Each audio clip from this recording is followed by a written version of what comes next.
We live in a topsy-turvy world.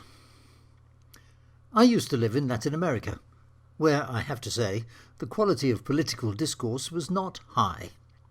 Ranting, lying, bombastic politicians, only in it for what they can get, telling all the lies they can think of in the belief, sometimes justified, that most of the voters are too indifferent or just too stupid to notice. I like a good rant myself, and I also know that people often don't really want hard truth, but would prefer soft, delectable fantasies about sunlit uplands and happiness after death and so on. Churches have known this for years and use the technique extensively. Emotion trumps reason and even common sense every time. Sitting in Latin America, I would look back at England and think, well, at least there's one place in the world where this doesn't happen. People are honest there, tell the truth. Not all the time, but mostly. I was wrong. When I first came back to England, I was shocked to find that the dishonesty which typified Latin American politics was just as prevalent in England, but more discreet. The ways of getting personal advantage and benefit were not about putting your fingers in the national till, or giving a non-existent road contract to your brother-in-law, but were about sticking together with the chaps from the old school, being nice to the people who paid to get you elected, and planning who you would work for after politics. This is not true of everyone, but then it wasn't true of everyone in Latin America either. Some, a few, were honest and productive and really wanted to improve the lives of ordinary citizens. And the Latin Americans were a lot more violent.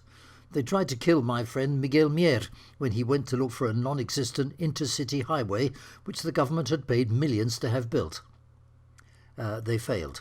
To kill Miguel, that is. I have just lived through a national debate in England which has shown just how desperately deluded I was, sitting in Latin America thinking well of my compatriots back home. The debate is whether to leave the European Union or not, and though neither side were entirely honest, the Leavers built an entire campaign on lies to a degree that would have made a Latin American dictator blush. The central plank of their campaign has been around for 40 years or so, ever since we first joined the EU. Everything that goes wrong here is not our fault, it's the fault of those people in Brussels. If we were allowed to run our country our way, everything would be fine. The politicians say it, the popular press shouts it. Every day, over and over again, for 40 years.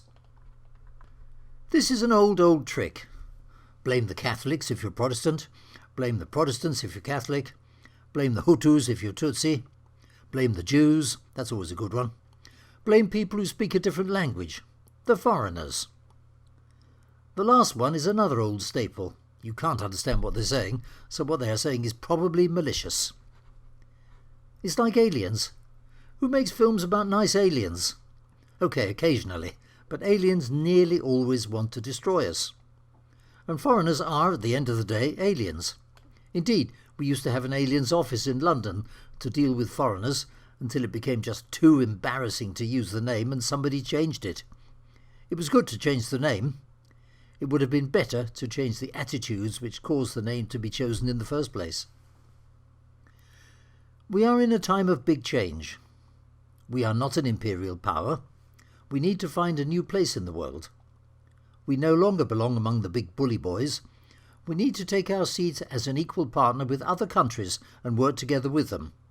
There will be disagreements and muddles, but we can work through them. Wouldn't that be the European Union?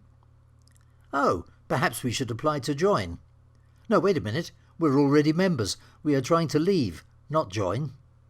Sorry? We're doing what? This is such an insanely topsy-turvy world.